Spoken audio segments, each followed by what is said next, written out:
পয়গম্বর ইব্রাহিম আলাইহিস সালাতু ওয়াস সালাম প্রস্তুতি নিতেছেন।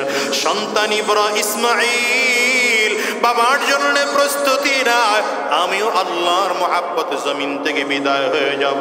সন্তান বাবাকে ডাক দিয়ে বলে, আব্বু আমাকে তো জমিন থেকে বিদায় করে দিবা, তবে একটা কাজ করো, আমি যখন বাবা মায়ের কাছ থেকে বিদায় হয়ে আসছি তখন আমি মায়ের কাছ থেকে চিরজীবনের জন্য বিদায় নিয়ে আসতে পারি নাই। তুমি একটা কাজ করবা, আমাকে যখন জমিন থেকে বিদায় করে দিবা আমার তোমাকে জামাটা আমার মায়ের কাছে নিয়ে নিরাপদে পৌঁছে দিবা। আমার মা যেন বুঝতে পারে সন্তান যদিও জমিন থেকে বিদায়, কিন্তু সন্তানের কাপড়টা অন্তত আমার কাছে আছে। দ্বিতীয় নম্বরে, বাবা তুমি তোমার চোখ দুটো বেঁধে নাও, কারণ আমি তোমার কলিজার টুকরা সন্তান। আমার চেহারার দিকে যদি তাকাও হয়তো মহাব্বত চলে আসবে, ভালোবাসা চলে আসবে। বাবা আপনি মহাব্বতের কারণে ছুরি হয়তো চালাইতে পারবেন না, আপনি কাপড় দিয়ে তাড়াতাড়ি করে চোখ দুটো বেঁধে নেন। পয়গম্বর ইব্রাহিম আলাইহিস সালাতু ওয়াস সালাম চোখ দুটো বেঁধে নেওয়ার সিদ্ধান্ত নিলেন। সন্তান বলে, বাবা এবার আপনি আমার হাত পাটা রশি দিয়ে বেঁধে নেন। কেন বাবা? আপনি একজন পয়গম্বর, দ্বিতীয় আপনি তো আমার বাবার সম্মানের জায়গা। আপনি যখন আমার গলার মধ্যে আমার হুঁশ থাকবে না, বেহুশ অবস্থা আমার হাত পা আপনার শরীরে লেগে যেতে পারে।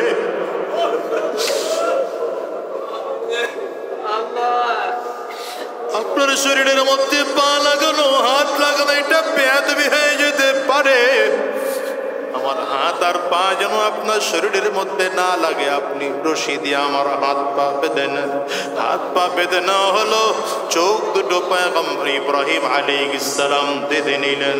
এবার তরবারি নিয়ে তরবারি চালাইতে আরম্ভ করেছে। তরবারি চালায় না না তরবারি চালায়, তারপরও কাজ হয় না। তরবারি চালায়, দেখে না তরবারি ভেতরে ঢোকে না। রাগ করে ফেললেন, আবার সন্তানকে শোয়াইলেন। এইবার সন্তানকে শোয়াইয়া আল্লাহু আকবার বলে বলে যখন তরবারি চালাইতেছে, হঠাৎ করে দেখা গেল ছুরি ভেতরে ঢুকে প্রবাহিত হতে শুরু করেছে। মূল কারণটা কি জানো? পয়গম্বর ইব্রাহিম আলাইহিস সালাতু ওয়াস সালামের মনে মনে চিন্তা, আমার মালিকের আদেশ বুঝি আমি পালন করতে পারলাম। আমার আল্লাহ তাআলা তাকায় তাকায় বন্ধুর পরিপূর্ণ ইখলাস দেখেন। বন্ধুর কলিজার মধ্যে আমার আল্লাহর মায়া বেশি না সন্তানের মায়া বেশি? যখন কলিজার মধ্যে দেখা গেল সন্তানের মায়া মোটেও নাই, আমার আল্লাহর জন্য মায়া তার থেকেও বেশি। আল্লাহ জিবরিল ডাক দেয়, জিবরাইল যাও, জান্নাত থেকে একটা প্রাণী নিয়ে যাও, আমার বন্ধুর শরীর নিচে ঢুকাইয়া দাও, আর বন্ধুর কলিজার টুকরা সন্তান ইসমাইলকে টান দিয়া পাশে তার করা দাও। জবাই হয়ে গেল। জিবরিল আমিন যখন কলিজার টুকরা সন্তানকে পাশে নিয়ে দাঁড় করাইছে, পয়গম্বর ইব্রাহিম আলাইহিস সালাতু ওয়াস সালাম চোখ দুটো খুলে তাকায় দেখলেন সন্তান পাশে দাঁড়ায় আছে জীবিত অবস্থায়। পশু একটা জবাই হয়ে জমিনের মধ্যে শুয়ে আছে। সন্তানকে আবার টান দেয়, বাবা আমি বুঝি আমার মালিকের আদেশ পালন করতে পারলাম না, আমি বুঝি আমার মালিকের আদেশ পালন করতে পারলাম না। জিবরিল আমিন বলেন, পয়গম্বর না না না, আপনার সন্তানকে নতুন করে আর করতে হবে না। আল্লাহ পাকের কোরআনের আয়াত শুনেন, আল্লাহ পাকের কথা শুনে নেন। আল্লাহ তাআলা ডাক দেয়, কদ সাদ্দাকতার রুয়া ইন্না কাযালিকা নাজজিল মুহসিনিন। ওরে ইব্রাহিম, আমি আল্লাহ তোমার কাছ থেকে যা চাইছিলাম তা তুমি দেখায় প্রমাণ করিয়ে দিয়েছো। ওরে দুনিয়ার মানুষ, এই জন্যে বলে যাই সাবধান, দুনিয়ার পেছনে দৌড়াইলা, কেউ তো বাড়ির পাগল, কেউ তো গাড়ির পাগল, কেউ তো নারীর পাগল, কেউ তো সন্তানের পাগল, কেউ তো টাকা পয়সা ব্যবসা বাণিজ্যের পাগল। এই দুনিয়ার পাগলের পাগলামের পেছনে পড়ো না রে ভাই। দুনিয়াটা কয়দিনের বলো? আজ দুনিয়ার আগামীকাল এই দুনিয়ার মধ্যে থাকবো এমন কোনো গ্যারান্টি নাই। কত তোমার আমার জাতীয় পিতা পয়গম্বর ইব্রাহিম আলাইহিস সালাতু ওয়াস সালামের কলিজায় আমার মালিকের জন্য কত ভালোবাসা, কত প্রেম, কত মুহাব্বত, কত ভালোবাসা। এই যে জিলহজ মাস আসতেছে, জিলহজ মাসের সব থেকে দামি আমল হলো কুরবানির আমল। এই কুরবানির ইতিহাস কি জানো? সাহাবায়ে কেরাম আমার নবীকে প্রশ্ন করেছিলেন, মা হাদিহিল আযাহি ইয়া রাসূলুল্লাহ, হুজুর আমরা কুরবানি করি, এটার মূল উদ্দেশ্য কি, ইতিহাস কি? নবী আমার বলেন, হিয়া সুন্নাতু আবিকুম ইব্রাহিম, এটা তোমাদের জাতীয় পিতা ইব্রাহিম আলাইহিস সালাতু ওয়াস সালামের সুন্নাহ। পয়গম্বর ইব্রাহিম আলাইহিস সালাতু ওয়াস সালামের কলিজার মধ্যে আমার নবীর আমার আল্লাহর জন্য এত মায়া, আমার আল্লাহর জন্য এত ভালোবাসা। স্বপ্নে দেখে ইব্রাহিম তোমার সব থেকে প্রিয় বস্তুকে জবেহ করো। পয়গম্বর ইব্রাহিম আলাইহিস সালাম একদিন স্বপ্ন দেখলেন, দ্বিতীয় দিন স্বপ্ন দেখলেন, 3 দিন, তৃতীয় দিন স্বপ্ন দেখলেন, বারবার করে উট জবাই করে, কিন্তু তারপরেও স্বপ্ন দেখে বোঝা যায় আমার মালিক আমার কাছ থেকে উট জবাই করি এটা চান না, তাইলে আমার মালিক আমার থেকে আরো প্রিয় কোন জিনিস চান।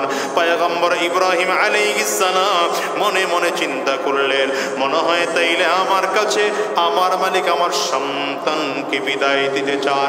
আমার কলিজা আমার সন্তানের জন্য বড় মায়া, কারণ জীবনের শেষ বয়সে সন্তানের বাবা হয়েছে, বড় সিদ্ধান্ত হয়ে গেল সন্তানকে জমিন থেকে আমার মালিকের জন্য বিদায় হওয়া লাগবে। পয়গম্বর ইব্রাহিম আলাইহিস সালাতু ওয়াস সালাম গোপনে গিয়া নিজের বিবির কাছে ডাক দেয়, তোমার সন্তানকে সাজিয়ে পুড়িয়ে ক্লিয়ার করে দাও। সন্তানকে জামা কাপড় পরায় দেওয়া হলো, সাজা পরায় দেওয়া হলো। পয়গম্বর ইব্রাহিম আলাইহিস সালাতু ওয়াস সালাম সন্তানকে নিয়ে রওনা হয়। রাস্তার মধ্যে শয়তান বারবার করে ধোঁকা দেয়, কই যাও, তোমার বাবা তোমাকে নিয়ে দায় করে দিবে। সন্তান ইসমাঈল আলাইহিস সালাতু ওয়াস সালাম তেমন ঈমানওয়ালা, বাবা যেমন ঈমানদার সন্তানও তেমন ঈমানদার।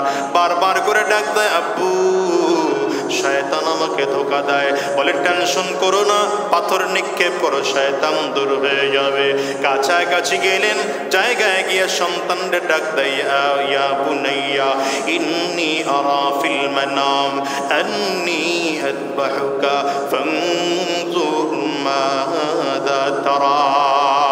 কলিজার টুকরা সন্তান ইসমাঈল রে, তুমি আমার কলিজার টুকরা, কিন্তু স্বপ্ন দেখলাম আমি তোমাকে জমিন থেকে বিদায় করে দিতেছি। তার মানে তো করে দেওয়া এটা আল্লাহ পাকের আদেশ। বলো তোমার পরামর্শ কি, তোমার রায় কি, তোমার সিদ্ধান্ত কি বলো। যেমন বাবা তেমন তার সন্তান, সন্তানও চমৎকার করে জবাব দেয়, ইয়া আবাতি ফাআল মা তুমার সাতাজিদুনি ইনশাআল্লাহু মিনাস সাবিরিন।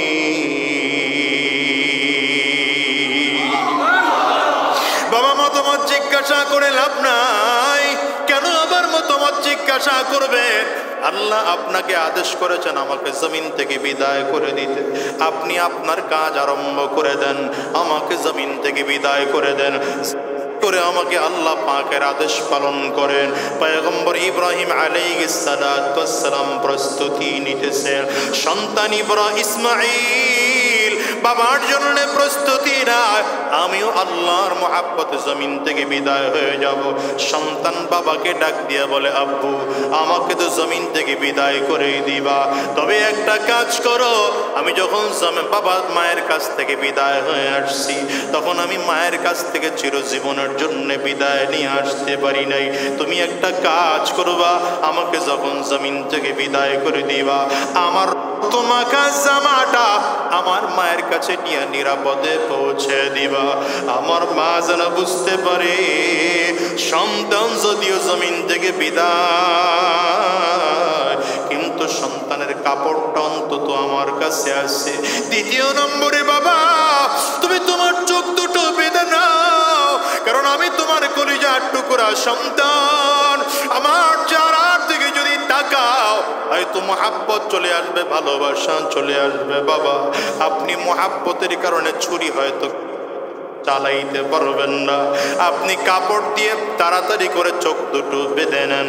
পয়গম্বর ইব্রাহিম আলাইহিস সালাতু ওয়াস সালাম চোখ দুটো বেঁধে নেওয়ার সিদ্ধান্ত নিলেন। সন্তান বলে, বাবা এবার আপনি আমার হাত পাটা রশি দিয়ে বেঁধে নেন। কেন বাবা? আপনি একজন পয়গম্বর, দ্বিতীয় আপনি তো আমার বাবার সম্মানের জায়গা।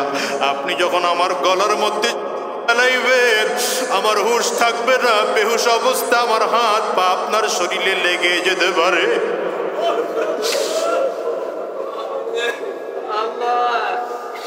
আপনার শরীরের মধ্যে পা লাগানো, হাত লাগানো, এটা বেয়াদবি হয়ে যেতে পারে।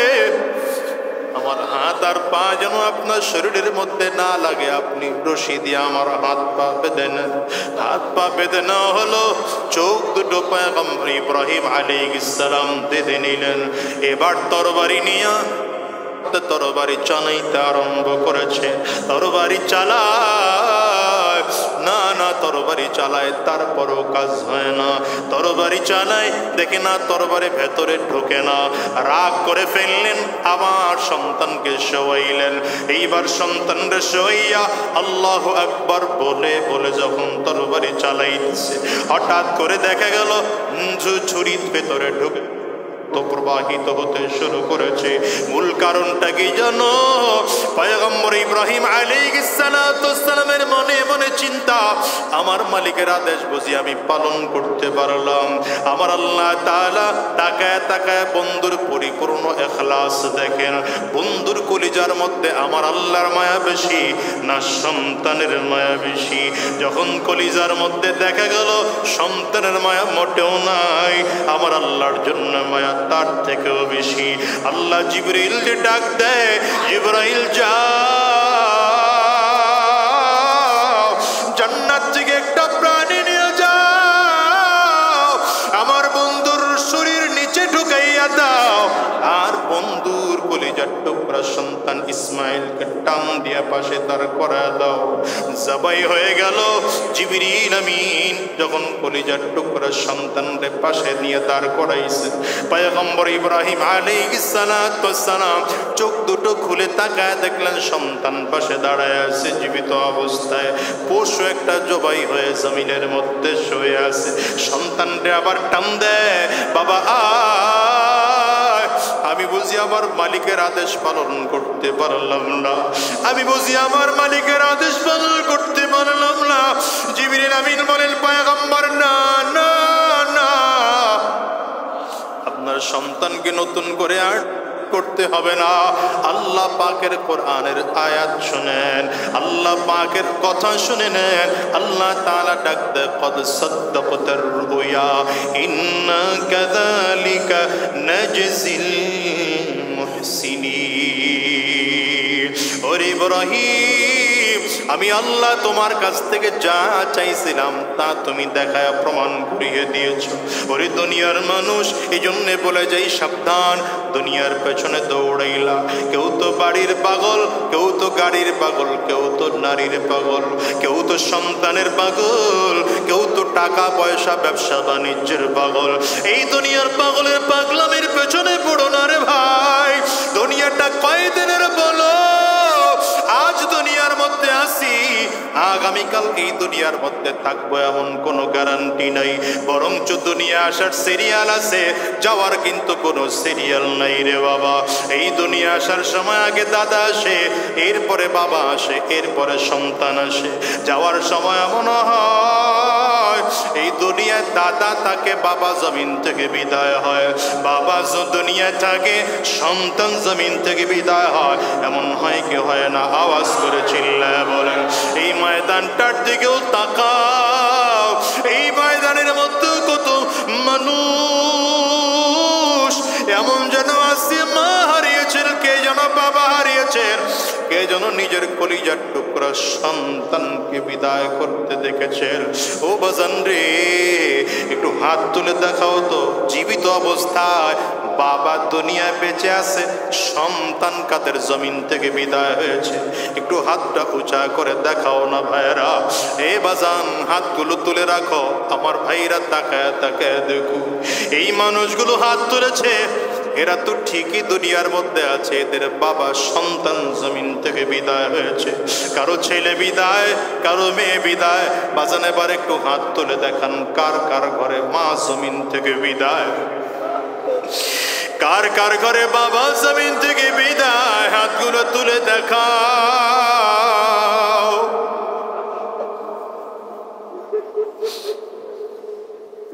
হাতগুলো নামায়ও না, আবার যুবকেরা তাকায় তাকায় দেখবো সন্তান হারা, মা হারা, বাবা হারা মানুষগুলো কেমন করে কাঁদে। এ যুবকরে মানুষগুলোর চেহারার দিকে একটু তাকাও, কারো চক্ষু দুইটা লাল, কারো চোখের কোটায় পানি জমে গেছে, কারো গাল হয়ে পানিগুলো পড়ে। কেমন করে তোমারে বুঝাবো রে ভাই, এই দুনিয়ার জন্য এত পাগল, এই দুনিয়ার পাগলের পাগলামের পেছনে পড়ে লাভ নাই, দুনিয়ার টাকার পেছনে, ক্ষমতার পেছনে, সম্মানের পেছনে পড়ে লাভ নাই। এই জন্যে বলি সাবধান, দুনিয়ার পাগলামি বাদ দিয়ে দাও, পাগল হও তোমার মালিকের পাগল হও। বলো কার পাগল হব, কার পাগল হব, কার? আওয়াজ দিয়ে আমার মালিকরে চিল্লাইয়া জোরে ডাক দাও আল্লাহ, আরো জোরে ডাকো আল্লাহ, চিল্লাইয়া ডাকো আল্লাহ, আওয়াজ দিয়ে আরো জোরে ডাকো, জবান করে আমার মালিকের ডাকো। মাওলার ইশকে চলে ভাইলে যে নিভে না জলে পুরে, ছাই হইল এই যে পাগলের সিনা, জলে পুরে ছাই হইল এই যে পাগলের সিনা।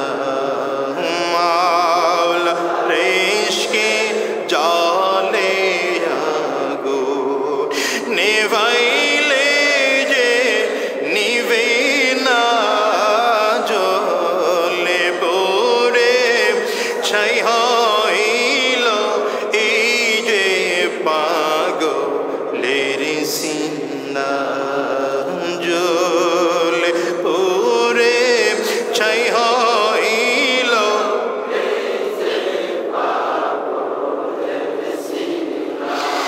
ধরা দিয়ে দাও না ধরা,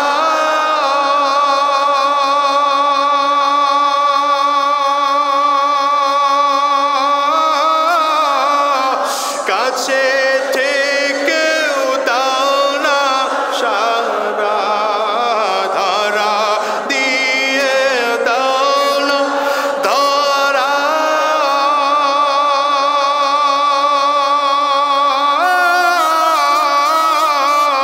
কাছে থেকেও দাও না সারা।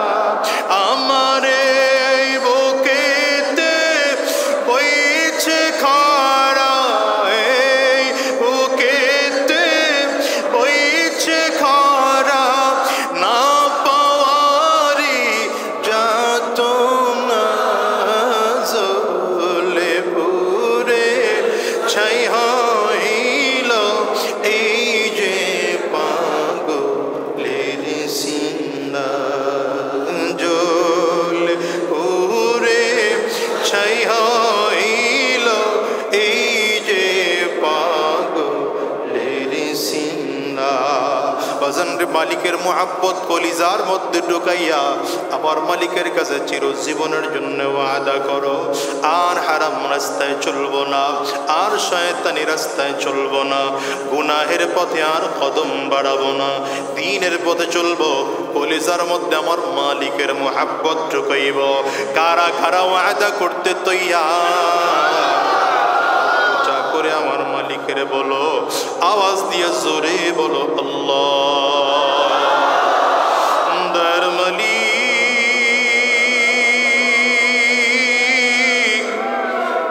আমরা সবাই মিলে হাত উঁচু করলাম, তোমার কাছে বললাম গো আল্লাহ, আল্লাহ মেহেরবানি করে জিন্দগির গুনাহগুলো মাফ করে দাও। তোমার মোহাব্বতের নূর আমাদের কলিজার মধ্যে ঢুকিয়ে দাও। যতদিন এই দুনিয়ার জমিনে থাকবো তোমার গোলামি করার তৌফিক দিয়ে দাও।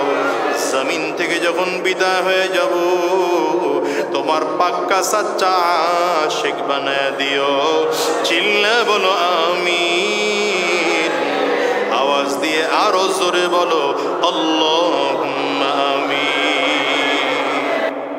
মুরব্বী বাবা জিরা, যুবক বন্ধুরা, কচি কাঁচা মাসুম বাচ্চারা, পর্দার অন্তরালে অবস্থানরতা সম্মানিতা শ্রদ্ধা মা ও বোনেরা, আল্লাহ পাকের শুকর যে আল্লাহ তাআলা আপনাকে আমাকে অত্যন্ত দয়া করে, মায়া করে, মহাব্বত করে ভালোবেসে আজকের এই প্রতিকূল পরিবেশের মধ্যেও যে রব্বে করিম আমাকে বসার তৌফিক দিয়েছেন আমাদেরকে, সে মাওলায়ে মালিক পাকের দরবারে আমরা শুকর আদায় করি। সকলেই বলি আলহামদুলিল্লাহ।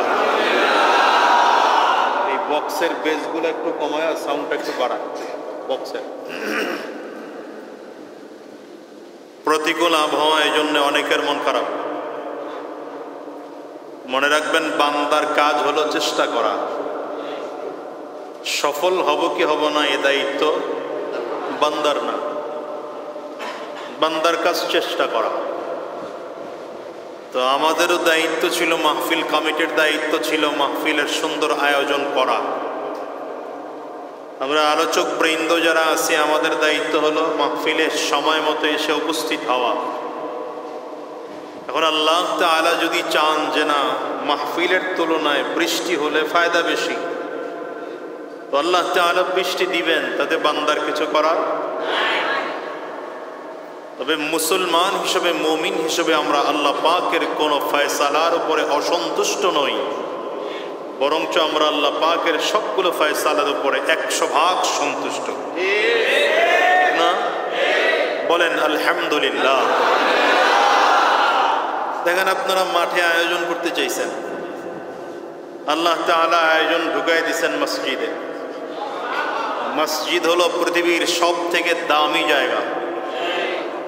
আহাব্বুল বিলাদি ইনদাল্লাহি মাসাজিদুহা, হাদিসে আসছে আল্লাহ পাকের কাছে সব থেকে প্রিয় জায়গা হলো মসজিদ। এমনিতেই তো দ্বীনের আলোচনা, দ্বীনের আলোচনা যেখানে হয় সেই জায়গাটাকে নবীজির হাদিসের ভাষায় ওটা জান্নাতের বাগান। এই তো একটা দামি জায়গা। এই দামি জায়গার কারণ হওয়ার বড় কারণ হচ্ছে যেখানে কোরআন ও সুন্নাহ দ্বীনের আলোচনা হয়। তো আজকের এই মসজিদটা আরো বেশি দামি, কারণ এই জায়গাটা মসজিদে। আল্লাহ যে আমাদেরকে এখানে নিয়ে আসছেন, আল্লাহ পাকের কাছে শুকর আদায় করি।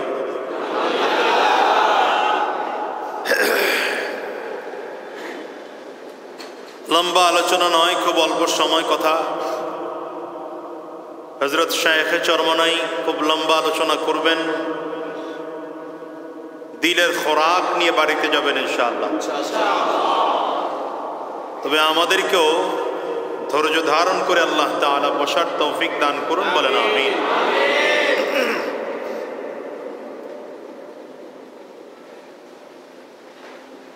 দুনিয়াতে আমরা যত মানুষ আছি, আমরা প্রত্যেকটা মানুষ দুনিয়া নিয়ে ব্যস্ত। কি কথা বলেন না কেন? দেখবেন দুনিয়া, মোবাইলগুলো নামান ভাই, দেখি না, এটার প্রতি মনোযোগী হয় না, আমার দিকে মনোযোগী হয়, এটা এখন প্রয়োজন নেই। দুনিয়ার অবস্থা হলো, দুনিয়ার মানুষের অবস্থা হলো, দুনিয়ার মানুষ দুনিয়া নিয়ে ব্যস্ত থাকে। যেমন যিনি টাকাওয়ালা, সে শুধু টাকা কিভাবে আরো কামাই করবে, সম্পদ আরো কিভাবে বেশি হবে, তার ফিকিরই ওইটা নিয়ে থাকে। কোন কাজ করলে ব্যবসা বেশি হবে, ব্যবসায় বেশি লাভ করা যাবে, কিভাবে ব্যবসায় আরো উন্নতি করা যায়, ছোট আছে, ব্যবসা কেমনে বড় করা যায়, এই ফিকির। কি কথা বলেন? যারা জমি জমা নিয়ে ব্যস্ত, বাড়ি ঘর নিয়ে ব্যস্ত, এরা শুধুই বাড়ির ফিকির, জমির ফিকির। জমিন একটা আছে, আর একটা কিভাবে কিনা যায়, আরে আছে আরো একটা কেমনে কিনা যায়, গ্রামে আছে তো শহরে কেমনে কিনা যায়, শহরে আছে তো ঢাকা রাজধানীতে কেমনে কিনা যায়, আর রাজধানীতে হয়ে গেল এখন বিশ্বের অন্যান্য দেশগুলোতে কেমনে পাওয়া যায়, ঠিক না? বাড়ি একটা আছে তো আর একটা কেনার জন্য ফিকির, গাড়ি একটা আছে তো আর একটা কেনার জন্য ফিকির, আগের মডেল ভালো না নতুন মডেল কেনার জন্য ফিকির, এই চলতেছে। আবার যারা ক্ষমতা নিয়ে ব্যস্ত দেখবেন এরা ক্ষমতা ক্ষমতা ক্ষমতা, শুধু ক্ষমতা। মেম্বার হইলে চেয়ারম্যান হইতে মন চায়, চেয়ারম্যান হইলে উপজেলায় যাইতে মন চায়, উপজেলা হয়ে গেলে এমপি সাহেব হইতে মন চায়, এমপি হইলে মন্ত্রী হইতে মন চায়। কি কথা কন না? এ তো দুনিয়ার পাগলদের পাগলামি চলতেছে, এটা এই কাজই এটা। দেখেন এই ক্ষমতার জন্য রাজধানী আটকায় দিছে কয়দিন ধরে, রাজধানীতে শেষ পর্যন্ত ক্ষমতা পাইলই। আমি তো বলি যারা ক্ষমতার পেছনে দৌড়ায় এরা ক্ষমতা পায়, আর যারা ক্ষমতার পিছনে দৌড়ায় না এরা ক্ষমতা পায়ও না, ঠিক না? চট্টগ্রামওয়ালারা পাইছেন, ঢাকাওয়ালারা পাইছে, তো বরিশালের ওয়ালারা দোষ করছে কি? বুঝেন নাই কথা? না বুঝলে না বুঝেন গা, কালকে বুঝেন, আজকে বোঝা লাগবে। চট্টগ্রামওয়ালারা পাইলেন, ঢাকাওয়ালারা পাইলেন, বরিশালের ওয়ালারা কি হয়েছে? হ্যাঁ, তবে শোনেন, আমরা যে আন্দোলন করতে জানি না তা না, আমরাও কিন্তু চাইলে বহুত কিছু জানি। এই কথা বল না কেন? বরঞ্চ রাজনৈতিক কোন দলের কার বুকের পাটা কত ভালো, কত মজবুত, এটা 5ই আগস্টে প্রমাণ হয়েছে। ছাত্রদের সাথে তখন তো কাউরে পাওয়া যায়নি, কিন্তু বাংলার সিংহ পুরুষ মর্দে মুজাহিদ শায়েখে চরমনাই জীবন বাজি রেখে তারপরে রাজধানীর রাজপথে নেমেছিলেন, ঠিক না? কিন্তু আশ্চর্যের বিষয় কি জানেন? যেই মানুষটা বৈষম্য বিরোধী আন্দোলনের অগ্রনায়কের ভূমিকা পালন করেছেন, দিন শেষে তিনি বৈষম্যের শিকার। এজন্য বলেছি যদি সোজা আঙ্গুলে ঘি না ওঠে আমরা আঙ্গুল বাঁকাও করতে জানি। আমাদের যে আঙ্গুলটা সোজা, ওই আঙ্গুলটা আমরা চাইলে বাঁকাও করতে জানি।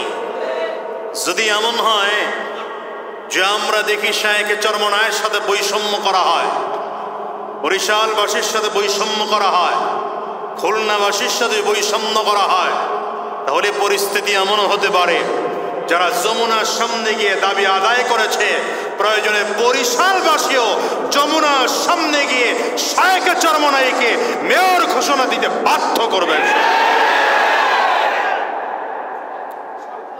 কারণ জোর যার মূল্য তার, এই জগৎ যখন চলে আসে তখন জোর দেখানো ছাড়া উপায় থাকে না, তখন আর ভদ্রতার জায়গা থাকে না, তখন কেউ থাপ্পড় একটা দিলে 2টা দেওয়া লাগে। কি কথা কন না কেন? আপনারা কি মনে করছেন তারা অরিজিনাল খায়, আমরা হুজুররা ডুপ্লিকেট খাই? বরঞ্চ তারা যা খায় তার থেকে আমরা আরো ভালো খাই, আলহামদুলিল্লাহ। তারা যেই টাকা দিয়ে লাল পানি কালো পানি কিনে খায়, আমরা সেই টাকা দিয়ে ফ্রেশ পানি কিনে খাই। তারা যেই টাকা দুনিয়ার ক্লাব নামের নষ্ট জায়গায় খরচ করে, আমরা সেই টাকা মসজিদ মাদ্রাসায় খরচ করি।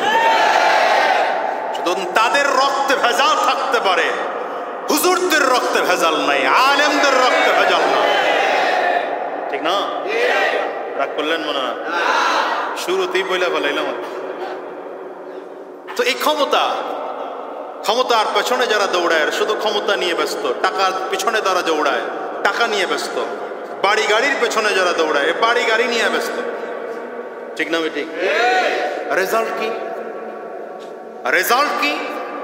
রেজাল্ট হচ্ছে এত যত পিছনে দৌড়ান, চোখ দুটা বন্ধ করতে দেরি, সব পর হয়ে যেতে আর দেরি না। কষ্ট করে মেহনত করে ফিকির করে বাড়ি করলেন, গাড়ি করলেন, টাকা করলেন, পয়সা করলেন, 3টা 4টা বাড়ি, 5টা 10টা গাড়ি, অমুক সমুক এমন এমন কিছু, অমুক ক্ষমতার মালিক। আপনি চোখ দুইটা বন্ধ করেন, আপনার বাড়ি ভাগাভাগি করার জন্য সন্তানরা ব্যস্ত হয়ে যাবে, গাড়িটা ভাগাভাগি করার জন্য সন্তান ব্যস্ত হয়ে যাবে।